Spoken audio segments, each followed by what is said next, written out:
What's cracking, everybody? New video. And I wanted to do this video. I should have mentioned this person when I did my video of shouting out the blacks, some of the blacks I did time with. But in a way, I'm glad I didn't, because this individual and this, you'll see, this deserves its own time. So, a lot of comments that come where, you know, oh, the Mexicans from down south are racist and they hate blacks and all this shit. It's propaganda, and it's mainly created by people who haven't done time. They probably gangbanged, but haven't done time, but they got all their prison history and all their prison schooling from a Hollywood movie. I can tell, you know what I'm saying? Like, but let me tell you this story.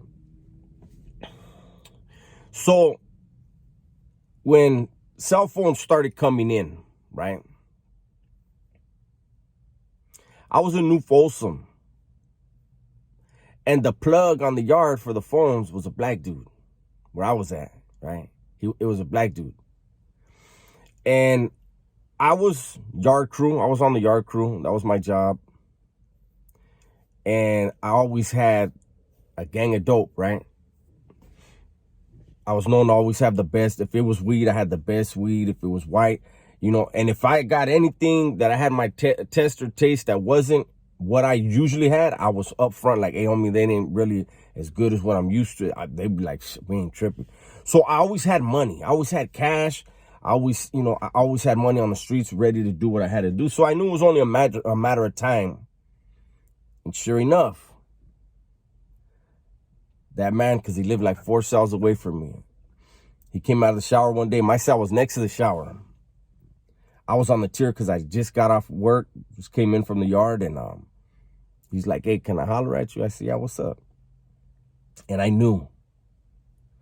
And he goes, hey, man, you know, I got access at them things, man. You want to get one? I said, yeah, I've been waiting for you to holler at me. And he's like, all right, yeah, I can get you one. And I said, well, what's it going to cost? I had a number in my head, right? Thinking he knows I need one. I want one. He knows I got money. So he's going to say a fucking wild ass number, but it doesn't matter. I'm going to get it. You know, he's the plug. That man said it's going to cost $500. I had to like make sure I didn't laugh out loud when I heard that. When I read that, I mean, when I read that, a text just popped up here. When I heard that, right, and I was like, 500? And he goes, yeah. I said, man, hold on. And I went to my cell door, and I told my cellie, pull out 500, cash. So my cellie goes to the stash, boom, pulls out 500, gives it to me. And I said, you want this cash? And he was like, what? I said, you want this cash? Or you? He was like, no, because I don't have a way to get it out. So, boom, got my phone, right?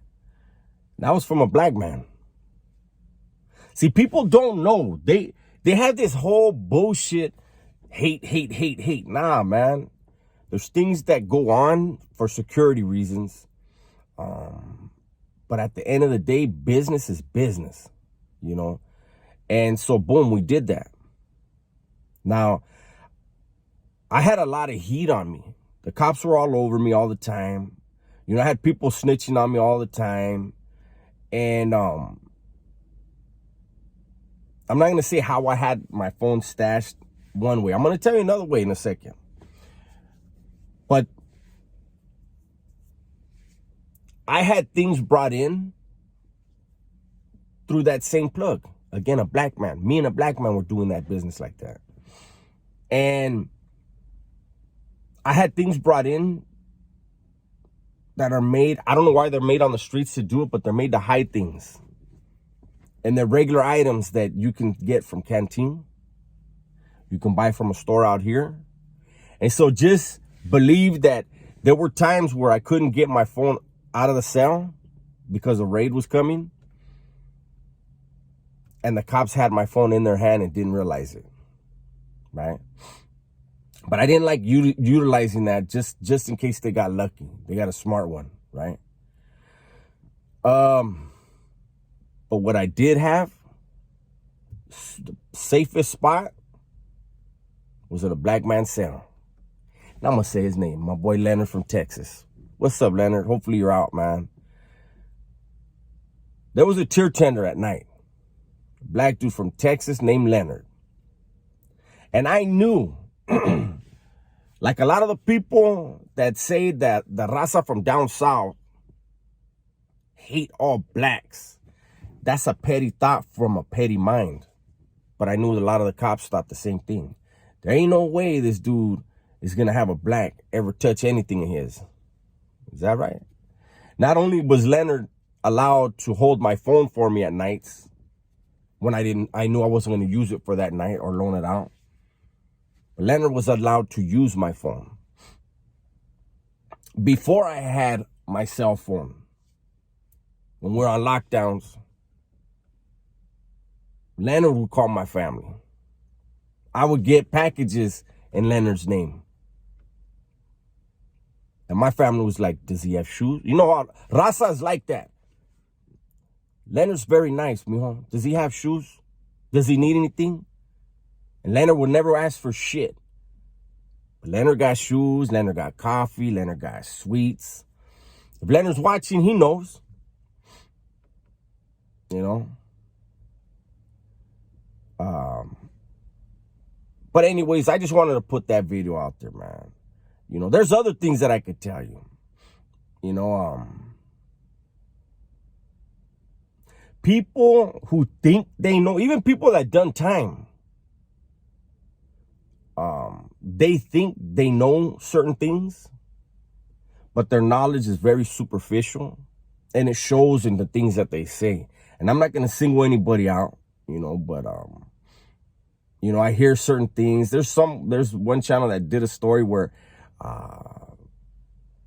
when I heard it, it's a small channel, but when I heard it, I was like, what? Like, but that was his interpretation of prison, you know, and it was like, okay.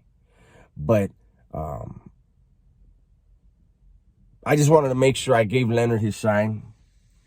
And it's a way for me to show people that, you know, business is business, you know. Yeah, there were certain lines that could not be crossed and weren't. And those people that did cross that line, like I'll tell you, one of the lines is buying dope off of blacks. You know, I used to tell this because I was on the yard crew. And like I said, I had the dope. But I was also very, you know, if you owed me $250, you couldn't buy nothing else. Unless I knew you had that Indian money or you had a family. But even then, your family is only going to be around for so long. But I was one of them dudes. A lot of dudes in there, they sling dope. They want to be very private. A lot of raza, no, I don't want this guy to know who my customers are. Man, everybody who slings knows who everybody's customers are because they go to everybody. But I used to try to tell other vatos like, hey, check this out, homie. Why don't we all have an understanding? Once an individual gets to 250 with each of us, or once he gets to 250 with you, let me know. Because he could be at 250 with me. Then we need to let the next man know because he might just bounce. 250 for me is nothing. 250 for you might not be nothing. But when he owes 5 people 250, he took a chunk of money off the yard. You know? And like I said, a lot of time vatos would be insecure with their shit. Like, nah, I ain't letting nobody know. But anyways, so what they would do is when they would hit that cap with certain people, they would go sneak off. And they would go buy dope from the blacks, which is a no-no. And it isn't a no-no because they're black. It's a few things that come with that. One is you're taking money from raza, from the thing that raza, I can't get, you know, those of you that know. You're taking money out of certain people's hands. The legends get a cut of everything.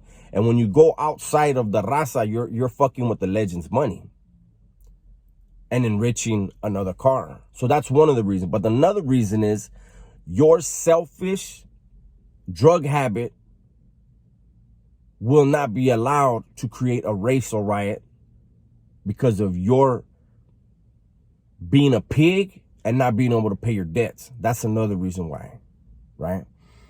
But there'd be certain dudes that, and I used to tell dudes straight out, you're a man, eh? You know, when Vatos would have small talk with me, I said, look, everybody in here is a fucking man. No man can tell another man what to do. They can tell them what's expected of them, but they have the right to choose what they want to do. And then after that, the Ramfla has the ability to choose what they want to do with those actions that that other individual took, right? So I used to tell cats all the time, like, hey, Holmes, motherfuckers gonna do what they want to do. But as long as your money's good, nobody will know about your secrets. But as soon as your money gets funny, the blacks come and let it be known, hey, that cat owes me money. And you know what you pay with? You pay with blood. And that's what happens. Raza ain't gonna pay your debt with their money. They're gonna pay your debt with your blood. And the blacks knew that. But it happened. But anyways, again, so I gotta go. Shout out to Leonard. And shout out to everybody doing good things in their lives. Stay smart, stay safe, stay blessed, and don't forget to tell the ones you love that you love them. I'm out.